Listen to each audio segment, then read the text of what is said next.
अस्सलाम वालेकुम मेरी प्यारी सी यूट्यूब फैमिली। उम्मीद करती हूँ आप सब खैरियत से होंगी। अल्हम्दुलिल्लाह मैं भी आप लोगों की दुआ और साथ की वजह से बिल्कुल ठीक ठाक हूँ। तो जी जनाब, आज की वीडियो बहुत ही ज़्यादा इंपॉर्टेंट होने वाली है कि एक हाउसवाइफ अपने ऑनलाइन काम को, यूट्यूब को, अपने घर को, अपने बच्चों को किस तरह से एक साथ मैनेज कर सकती है, अच्छे तरीके से मैनेज कर सकती है जिस तरह से मैं करती हूँ। तो सबसे पहले मैं उठती हूँ, अल्हम्दुलिल्लाह से अल्लाह का शुक्र अदा करती हूँ। उसके बाद वज़ू करती हूँ। वज़ू यहाँ पे जो मैंने यहाँ पे अभी फ़ेस वॉश यूज़ किया वो डॉक्टर रुमैया का फ़ेस वॉश है। बहुत ही ज़्यादा अच्छा फ़ेस वॉश है। इतने स्किन आपकी इसको प्रोटेक्ट करता है, आपकी स्किन के लिए बहुत ही, ऑल स्किन टाइप के लिए बहुत अच्छा है। उसके बाद ये जो मैंने क्लिनज़र है, ये आपके जैसे कि आज मैं सिटी गई थी, अपनी बेटी को शॉपिंग की थी, मैं आगे नेक्स्ट आपको दिखाऊंगी भी। तो फिर आपके चेहरे पे ना डस्ट और धूल और मिट्टी और सब कुछ हो जाता है। तो इसमें आप हफ्ते में 2-3 दफ़ा कर लेना, और ये इतनी हाई कॉस्ट का भी नहीं, तकरीबन 250 में पड़ जाता है ये। तो अगर आप इससे अपना फेस धो लेंगे ना तो आपका फेस ग्लो ग्लो सा करने लग जाता है। वज़ू करने के बाद हमने फिर नमाज़ पढ़ी। नमाज में आपको पता है अल्लाह ताला ने नमाज में एक इंसान का सुकून रख दिया है। जब तक आप सुबह नमाज नहीं पढ़ते, आपके काम में बरकत नहीं होती, आपके रिज़्क में बरकत नहीं होती, आपके ज़िंदगी में सुकून नहीं होता। तो नमाज के बाद हमने कुरान की तिलावत आपने लाज़मी जो है वो किया करें, क्योंकि इसके बाद फिर जो है मेरे पास बच्चे कुरान पढ़ने के लिए आते हैं, उनको मैं कुरान पढ़ाती हूँ। मतलब ना आप सुबह इस तरह से किया करें कि जब आपके बच्चे सो रहे होते हैं ना, तो अपने हस्बैंड और अपने बच्चों से पहले उठा करें। उससे पहले ये आपकी नमाज, आपका कुरान, ये वाली चीज़ें आपकी कंप्लीट होनी चाहिए, ठीक है। तो जब बच्चे छोटे, जैसे मेरी बेटी 3 साल की है, तो उसको उठने से पहले अगर वो फीडर पीती है तो उसको फीडर लाजमी दें। अगर कुछ भी आपने कोई और रूटीन उसकी रखी तो उसको दे के, मतलब वो सोई हुई है कि आप अगर 1-2 घंटे आपने नमाज़ पढ़नी, कुरान पढ़ना है, या आपने फिर उसके बाद झाड़ू देने लग जाना, तो वो बच्चे जो छोटे वो तो सो रहे, बड़े क्योंकि वो तो उठ जाते हैं, वो नॉर्मल कुछ भी नहीं कहते। लेकिन जो छोटे बच्चे होते हैं ना, वो फिर जब माँ का जो है वो काम करना स्टार्ट करती है, साथ ही वो भी उठने लग जाते हैं। तो ऐसा आपने कभी भी नहीं करना। अपनी एक रूटीन सेट करें, चाहे आप जो है वो 5 बजे उठ रहे हैं, चाहे 4 बजे उठ रहे हैं, बच्चों से पहले आपने उठना है। अगर कोई ये माँ कहती है ना कि मैं अपने बच्चों के साथ उठूँगी, तो वो कभी भी कामयाब नहीं हो सकती। आपको पहले उठना पड़ेगा। जैसे मेरी एग्जाम्पल ले लें, मैं अपनी बेटी से कम को 3 घंटे पहले उठ जाती हूँ। तो यानी कि अगर मैं तहज्जुद मैंने पढ़नी हो तो 2:30 बजे, आपको पता है तहज्जुद का टाइम हो जाता है। 3:30 बजे, 4, मतलब मैक्सिमम 4 साढ़े 4 बजे उठ जाना है, ठीक है। बच्चों से पहले, अपने हस्बैंड से पहले आप उठ जाएँ और ये वाले काम कर लें, ठीक है। आपने फिर क्या करना है, नमाज भी होगी, कुरान फिर बच्चों को पढ़ाया वो भी हो गया, देन फिर आपके छोटे बच्चे उठने स्टार्ट हो जाते हैं। फिर आपने सफाई करनी है। सफाई कर लेती हूँ तब तक, ताकि मेरी बेटी जो 3 साल की छोटी है, आपको पता है फिर बच्चे ज़रा सुबह उठ के ना तो वो आधा घंटा लगाते हैं अपनी मदर का ना, कि हमें उससे प्यार मिले और ये वो। तो सफाई वगैरह तब तक आप कर लें। अभी तो अल्हम्दुलिल्लाह मेरी अम्मी है, अगर अम्मी के घर आई हूँ तो वो सुबह नाश्ता बनाती हैं। अगर मैं अपने ससुराल में हूँ तो अल्हम्दुलिल्लाह मेरी सासू माँ है तो वो नाश्ता बना लेती हैं। लेकिन अगर कोई अकेली मदर है तो उसे चाहिए कि अगर वो छोटा बच्चा भी सो रहा है तो उससे उठने से पहले अपने आधे से ज़्यादा काम कर ले सुबह सुबह, क्योंकि एक तो गर्मी बहुत ज़्यादा होती है, धूप बहुत होती है, तो फिर इतना ज़्यादा काम होता भी नहीं है। तो अगर आपकी वॉशिंग मशीन, अगर सुबह सुबह ही आप कपड़े धो लें, यानी कि जब नाश्ता बना ली साथ ही वॉशिंग मशीन लगा लें, साथ साथ आप वो जो है वो कपड़े उसके अंदर डाल दी जाए, साथ साथ आपके कपड़े धुल। अगर आपने हैंड से वॉश करनी होती हैं तो फिर हैंड से अगर वॉश करने तो वो डेली धो लें, क्योंकि उसमें आधा घंटा लगता है, तो ईजी हो जाती है।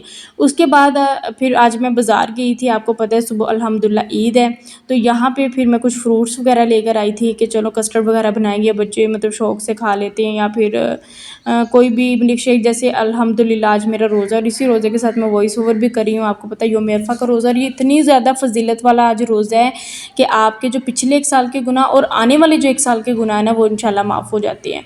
तो जिस मेरी बहनों ने रोज़ा रखा है तो वेल एंड गुड, अल्लाह ताला हम सबका कबूल करो। जिन्होंने नहीं रखा, अल्लाह ताला उनका जो है वो आने वाले साल में अल्लाह ताला उनको तौफीक दे रोज़ा रखने की। तो यहाँ पे जो है जब मतलब सुबह आप एक तो पहले आपने क्या करना, सबसे पहले उठना है अपने हस्बैंड से पहले, बच्चों से पहले। पहली बात, अगर आप कहेंगी ना कि मैं उनके साथ ही उठूँगी, तो आप कभी भी कोई भी काम टाइम पे नहीं कर सकेंगी। ना आप अपना घर का अच्छे से मैनेज कर सकेंगी, ना आप ऑनलाइन वर्क, ना यूट्यूब को टाइम दे सकेंगी। तो सबसे पहले जो आपने काम करना है, वो सबसे पहले आपने जल्दी उठना है, अपने घर वालों से पहले जल्दी उठना। अगर आप चाहती हैं कि आप कामयाब हो, अगर आप ज़िंदगी में कुछ बनना चाहती हैं, अगर आप लोगों से हट कर कुछ करना चाहती हैं, अगर आप लोगों से अलग दिखाना चाहती हैं अपने आप को, अगर आप अपनी पर्सनैलिटी को ग्रूम करना चाहती हैं, तो आपको सबसे पहले उठना पड़ेगा। अगर सर्दियाँ हैं तो 5-6 बजे, यानी कि आपको उनसे पहले टाइम से उठना पड़ेगा, ठीक है। और क्या होता है, अक्सर लोग ऐसे होते हैं कि नमाज़ पढ़ के सो जाए, फिर आपको नमाज़ पढ़ के सोना नहीं है, आपने अपना फिर घर भी संभालना है, बच्चे भी संभाले, इसलिए सफाई तब तक कर लें, नाश्ते की प्रिपरेशन कर लें, अगर आपके कपड़े कुछ वॉश करने वाले वॉशिंग मशीन साथ लगा लें, तो इस तरह से आपके ना काफ़ी ज़्यादा काम सुबह सुबह ख़त्म हो जाएंगे। तो वो जो लेट डे तक जाते हैं ना, वो फिर मसला नहीं रहेगा। और आपको पता है आजकल तो गर्मियाँ इतनी जल्दी, ज़्यादा जल्दी धूप आ जाती है, तो फिर नहीं। और इस तरह की जो छोटी मोटी जो क्लीनिंग, डीप क्लीनिंग होती है, वो भी आप सुबह सुबह टाइम से कर ले। एक तो फिर पसीने से बचत हो जाती है, दूसरा फिर इंसान ना फ्रेश होकर ये काम कर लेता है, ठीक है।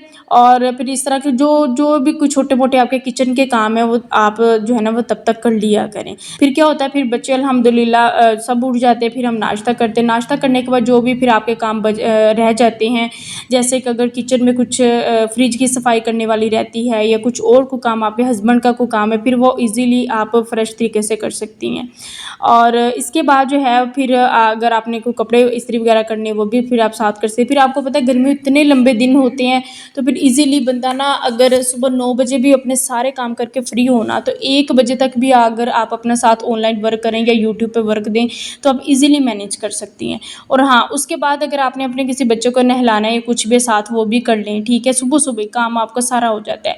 तो 3 से 4 घंटे अगर आप एक दिन में किसी भी एक काम को देंगे ना, तो इंशाल्लाह आप ज़रूर कामयाब होंगे। इससे क्या होगा, आपका टाइम भी बचेगा, आप टाइम से उठेंगी भी, आपकी ज़िंदगी में बरकत होगी, आपका पूरा घर भी साफ़ सुथरा होगा, और जो है आपका शौहर भी आपसे खुश होगा, और आप अपने आप से भी मुतमिन होंगी। अगर आप ये करेंगे कि मैं भी उनके साथ ही उठूँ, तो ऐसे आप कभी भी कामयाब नहीं हो सकती। यहाँ पे मैंने आपको पहले बताया कि मैं आज सिटी गई थी, मैं अपनी बेटी के लिए सूट लेकर आई हूँ। मुझे कमेंट में लाजमी बताइएगा आपको कैसा लगा। और आपको पता है गर्मियाँ चल रही हैं, गर्मियों में कुछ समझ ही नहीं आ रहा था, कॉटन लॉन इसमें कुछ अच्छा सा मिल जाए, यानी कि थोड़ा फैंसी टाइप भी हो जाए, बच्चा इसमें कंफर्टेबल ही रहे, तो इसमें मुझे फिर ये अच्छा लगा, सो मैंने ले लिया। ये मैंने अपनी बेटी के लिए कैप ली थी, ये उसके लिए पाउडर, इसकी खुशबू बहुत ही प्यारी, बहुत प्यारी है, आप भी ज़रूर ट्राई कीजिएगा। ये अभी उसके बाल ना इतने ज़्यादा बड़े नहीं हैं, मतलब अल्हम्दुलिल्लाह तीसरे साल में हो गए, लेकिन बालों की इतनी ज़्यादा वो ग्रोथ नहीं हो रही, पता नहीं क्यों। तो ये फिर मैं आज गई थी, मैं ये ले आई। मैंने कहा वो दूसरे जो है ना, पहले अम्मी के घर मतलब सारे रफ से हुए पड़े हैं, तो इसी में चलो मसाले वगैरह ना ये सारे इसमें डाल लेते हैं। तो जी, तो फिर हम बात कर रहे थे कि आपने इस तरह क्या होगा कि जब आप सुबह टाइम से उठेंगी, अपने तमाम काम आप टाइम से करेंगी, तो इंशाल्लाह आप देखिएगा आपका सारे काम फटाफट से हो जाएंगे। जब आप उठे ही सुबह 8 बजेंगी, 9 बजे उठेंगी, तो फिर आपके काम कैसे होंगे? तो ऐसे काम आपके कभी भी नहीं होंगे। आपको अगर आपने अपनी ज़िंदगी में कुछ करना है, तो फिर सबसे पहले आपको उठना पड़ेगा। कोई भी, अगर मेरी बहन को घर में सिलाई का काम करती है, या कोई ऑनलाइन वर्क करती है, यूट्यूब पे काम करती है, कुछ भी अदर काम करती है, तो फिर आपको पहले सबसे पहले उठना पड़ेगा। अपने घर को सफाई वगैरह, उसके कपड़े वगैरह वॉश करने, नाश्ता, ये वो सब कुछ आपको अच्छे से मैनेज करना पड़ेगा, ठीक है। फिर ही आपके पास फिर दिन में, चाहे अब देखें ना, अगर आप सुबह टाइम से उठ रही हैं 9 बजे, आप फ्री हो जाएंगी 1 बजे तक, आप जितना मर्जी अपना अच्छे से आप वर्क कर सकती हैं। उसके बाद फिर दोपहर का टाइम हो जाता है। अगर तो आप अकेली रहती हैं, तो आप सुबह ही हॉट पॉट में रोटियां बना के रख लें अपने बच्चों को, तो आप दोपहर में वही फ्रेश होती हैं, वो घी लगा के आप वो दे सकती हैं। लेकिन अगर आप अपने ससुराल वालों के साथ रहती हैं, ज़ाहिर है फिर उनको ज़रा फ्रेश नाश्ता, अक्सर घरों में होता है, वो कहते हैं हमने फ्रेश ही खाना खाना है। तो फिर क्या होगा, आपने 3-4 घंटे अच्छे से वर्क किया, आपने फिर दोपहर के खाने की प्रिपरेशन करने लग जाना है, ठीक है। मैं तो ऐसे ही करती हूँ। फिर दोपहर का टाइम हो जाए तो आटा वगैरह गूंद लेती हूँ, ठीक है। जो भी किचन में कोई भी छोटा मोटा काम होता है वो कर लेती हूँ, ठीक है। और उसके बाद फिर दोपहर का काम आपको पता है 1 से, फिर नमाज मतलब वो ज़ोहर की पढ़ ली, 7-2 बजे तक, 2:30 बजे तक फ्री हो जाते। उसके बाद फिर आप आराम से अपनी रेस्ट करें, अपने सो जाए, अपने बच्चों को भी सुला लें और ख़ुद भी सो जाए। ऐसे होता है, बरीरा को भी मैं सुला लें, फिर खुद भी बंदा आराम से सो जाता है, ठीक है।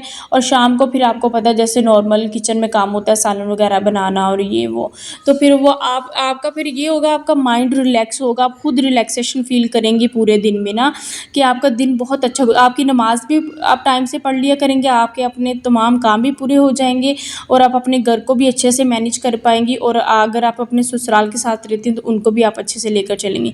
जब आप उठ ही लेट रही हैं, जब आपने कोई मैनेजमेंट ही नहीं बनाई, तो फिर आप कैसे सारा काम करेंगी? तो इस तरह क्या होगा, चाहे आपका 1 बच्चा है, 2 बच्चा है, 3 बच्चे, आपको पहले टाइम से उठना पड़ेगा, आपको पहले अपने लिए एफर्ट करनी पड़ेगी, आपको कुर्बानी देनी पड़ेगी। इंशाल्लाह फिर देखिएगा कि आपके घर के काम किस तरह से फटाफट हो जाते हैं सारे। और इसी के साथ जो है वो, आई होप कि आज का ये व्लॉग आपको बहुत ज़्यादा पसंद आया होगा। इसी के साथ हम व्लॉग का करते एंड। अपना बहुत सारा ख्याल रखिएगा। अल्लाह हाफिज़।